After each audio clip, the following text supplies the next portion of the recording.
welcome to my channel. How are you? This is Falguni Saha চলে এসেছে একটা নতুন ভিডিও নিয়ে। তো ভিডিওর পেছনে তোমরা দেখতেই পাচ্ছ কি আছে। দিস ইজ ভিক্টোরিয়া মেমোরিয়াল হল। তো গাইস, ভিক্টোরিয়া হচ্ছে কলকাতার একটা লার্জ মার্বেল মনুমেন্ট আর এটা কলকাতার অন্যতম এক হিস্টোরিক্যাল প্লেস। আজকে আমরা ভিক্টোরিয়াটা পুরোটা তোমাদের ঘুরে দেখাবো। অ্যান্ড আমার ওই ভিক্টোরিয়াটা একটা ফার্স্ট এক্সপিরিয়েন্স, বাট এর আগে আমি কখনো ভিক্টোরিয়া আসিনি। আমিও খুব এক্সাইটেড ভিক্টোরিয়ার ভেতরটাও দেখার জন্য, যে ভিক্টোরিয়া হলের ভেতরে কি আছে। আর পুরো পার্ক, এখানে অনেকটা চারিত্র বড় পার্ক রয়েছে, সেটাও আজকে আমরা ঘুরে দেবো। চলো ভিডিও স্টার্ট করা। সো গাইজ, এটা হচ্ছে ভিক্টোরিয়ার এন্ট্রান্স, যেখানটা আমরা দাঁড়িয়ে আছি। ভিক্টোরিয়ার ঠিক ডান দিকে রয়েছে এই গেটটা এন্ট্রান্সের, অ্যান্ড ভিক্টোরিয়ার বাঁ দিকে রয়েছে এই টিকিট ঘর। অ্যান্ড এইখানে একটা বড় সাইনবোর্ডে ভিক্টোরিয়ার মিউজিয়াম টাইমিং, গার্ডেন টাইমিং, আর এখানে ভিক্টোরিয়াতে লাইট শো হয় সেটা কবে কবে এবং কখন কখন হয় তার কমপ্লিট ডিটেলস দেওয়া আছে। তোমরা এখান থেকে সেটা চেক আউট করে নিতে পারো। সো গাইজ, ভিক্টোরিয়া ঢুকতেই সবার প্রথমেই তোমরা একটা লম্বা রাস্তা দেখতে পাবে। এই লম্বা রাস্তাটা পুরোটাই ছোট ছোট নুড়ি পাথরে ভরা, আর রাস্তার দুপাশ দিয়ে সুন্দর সুন্দর গাছে সাজানো। ভিক্টোরিয়া মেমোরিয়াল হলো কলকাতার একটা উল্লেখযোগ্য ট্যুরিস্ট স্পট। দেশ বিদেশ থেকে যেসব ট্যুরিস্টরা এখানে আসে কলকাতা ভিজিট করতে, তারা ভিক্টোরিয়াও অবশ্যই ঘুরে যায়। এই ভিক্টোরিয়ার নামকরণটি হয়েছিল কলকাতার রানী ভিক্টোরিয়ার নাম থেকে।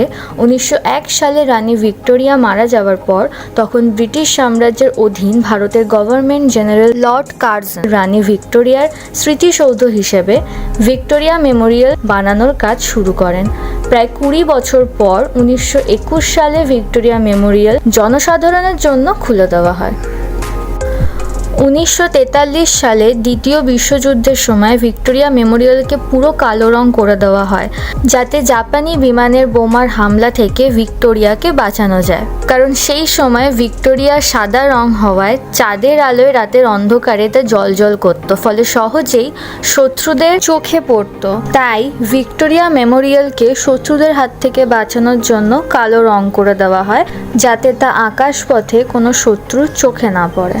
ভিক্টোরিয়া এখনও যারা আসনি তারা অবশ্যই এসে ঘুরে যেতে পারো। খুব সুন্দর একটা জায়গা। অলসো কাপলদের জন্য বলবো, এই জায়গাটা কিন্তু খুব কাপল ফ্রেন্ডলি, কেন কি ভিক্টোরিয়ার পুরো গার্ডেনটাতেই সব জায়গায় ছড়িয়ে ছিটিয়ে তোমরা কাপল দেখতে পারবে। সো কাপলদের জন্য এটা খুব ভালো জায়গা। অলসো ফ্যামিলিরাও এসে এখানে পিকনিক করতে পারো। ভিক্টোরিয়াতে জল, খাবার দাবার সব কিছুই অ্যালাউ আছে। সো তোমরা খাবার দাবার নিয়ে এসেও এখানে খাওয়া দাওয়া করতে পারো, সময় কাটাতে পারো। অ্যান্ড মিউজিয়ামের ভেতরে কি কি আছে সেটা দেখতে হলে ভিডিওটা অবশ্যই পুরোটা দেখবে, স্কিপ না করে, কেন কি মিউজিয়ামের ভেতরটা দেখলে তোমরা নিশ্চয়ই অবাক হয়ে যাবে। কজ কিছু ইউনিক জিনিস আমরা তোমাদের দেখাতে চলেছি। চলো ভেতরটা তাহলে দেখা যায়। সো এবার আমরা চলে এসেছি ভিক্টোরিয়ার ভেতরে। তোমরা দেখতেই পাচ্ছ কি লেভেলের ভিড় আজকে, মানে এত গরমের মধ্যেও এত ভিড় হবে আমরা ভাবতে পারিনি। এখানে দেখো কতগুলো ছবি আছে। এই ছবিগুলো হচ্ছে যখন ভিক্টোরিয়া তৈরি হয়েছিল তখনকার ছবি। এই ছবিগুলো প্রায় 100 বছর পুরনো।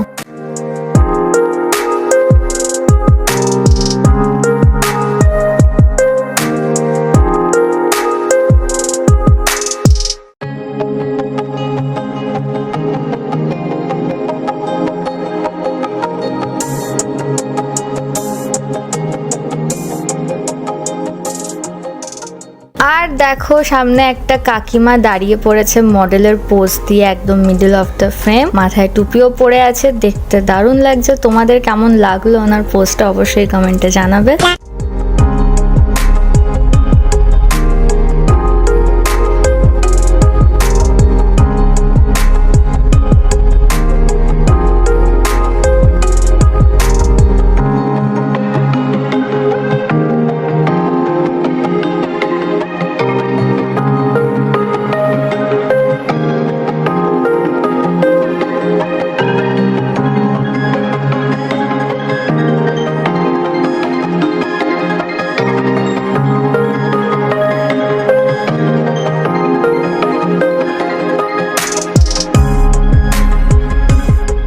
আর এই আর্ট গ্যালারিটাও দেখো কত সুন্দর করে সাজানো হয়েছে। এই সবকটা পেন্টিং কিন্তু রাজার আমলের রিয়েল পেন্টিংস।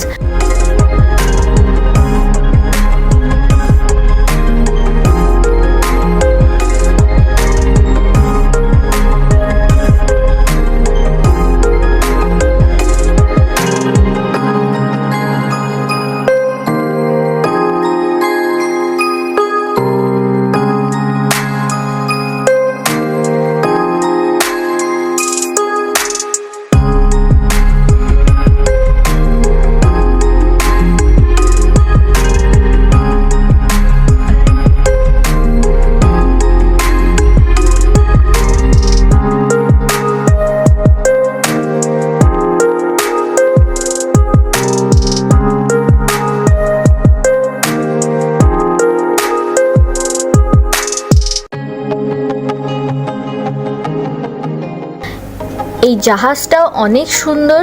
রিয়েল জাহাজে যে সমস্ত জিনিস থাকে সেই সব ডিটেলস এখানেও তোমরা দেখতে পাবে।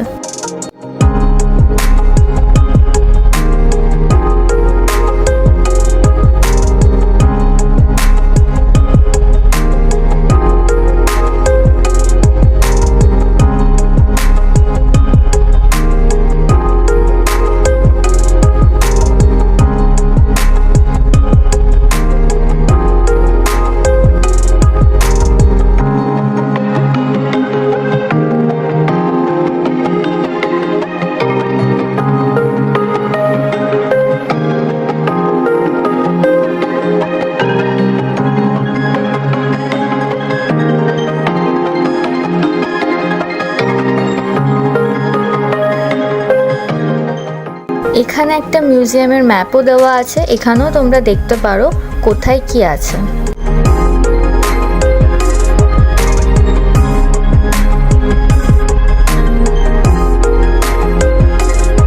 এই ঘরটার ভিতরেও তোমরা অনেক কিছু দেখতে পাবে, আর যদি ওপরে তাকাও একবার তাহলে অনেক সুন্দর সুন্দর পেন্টিংস গোল করে ডিজাইন করা আছে, সেটাও তোমরা দেখতে পাবে, যা দেখলে তোমাদের মন একদম জুড়িয়ে যাবে।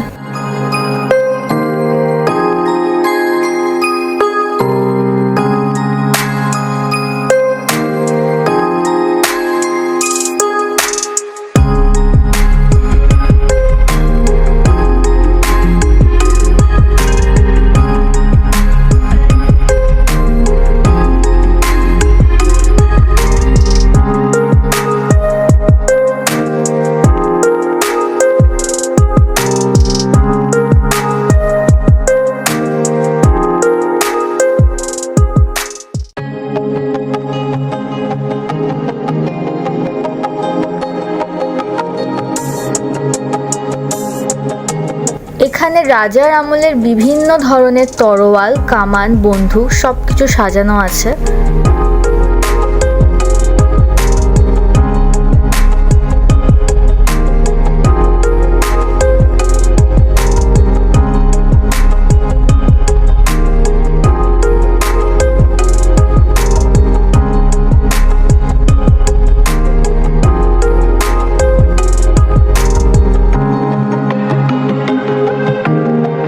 ভিক্টোরিয়াতে ঢুকতে তোমাদের মাথা পিছু কস্ট পড়বে হচ্ছে 50 রুপিস করে।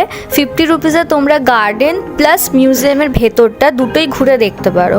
আর যদি তোমরা মনে করো যে না শুধু গার্ডেনটা ঘুরে দেখবো, তাহলে সেক্ষেত্রে তোমরা 30 রুপিসের টিকিট কেটে গার্ডেনটা ঘুরতে পারো। অ্যান্ড ভিক্টোরিয়াতে ঢোকার টাইমিং হচ্ছে সকাল 10টা থেকে সন্ধ্যে 6টা অবধি। মানডে ক্লোজ থাকে, টিউসডে থেকে সানডে অবধি ডেলি তোমরা খোলা পাবে। গার্ডেনটা তোমরা মানডে টু সানডে প্রত্যেক দিনই খোলা পেয়ে যাচ্ছ, শুধু মিউজিয়ামটা সোমবার দিনকে বন্ধ থাকছে। বাদবাকি মিউজিয়াম যদি ঘুরতে চাও তাহলে মঙ্গলবার থেকে রোববার অবধি তোমরা যে কোনো দিন এসে মিউজিয়ামে ভিজিট করতে পারো।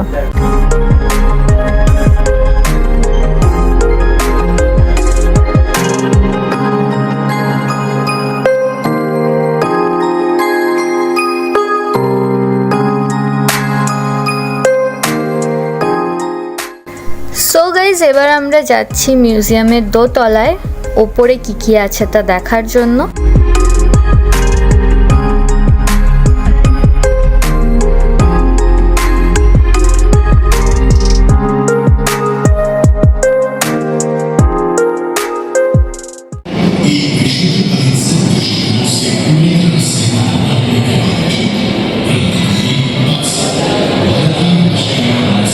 ফার্স্ট ফ্লোরে পুরো গ্যালারি জুড়ে আমাদের ভারতের স্বাধীনতার ইতিহাস সুন্দরভাবে তুলে ধরা হয়েছে।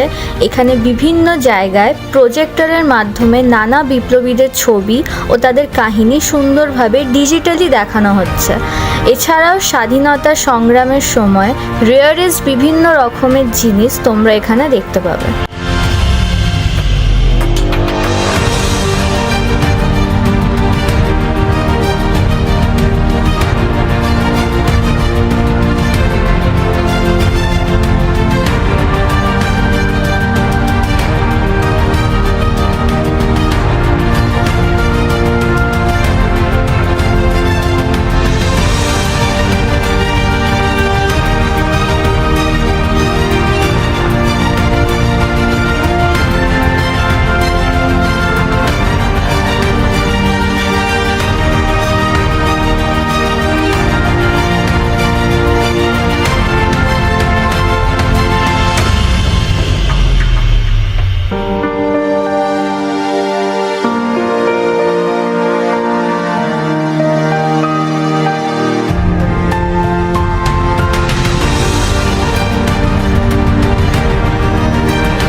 গাইজ এই আউটসাইড ভিউটা একবার দেখো, উপর থেকে কি অসাধারণ দেখতে লাগছে, অপূর্ব একটা ভিউ।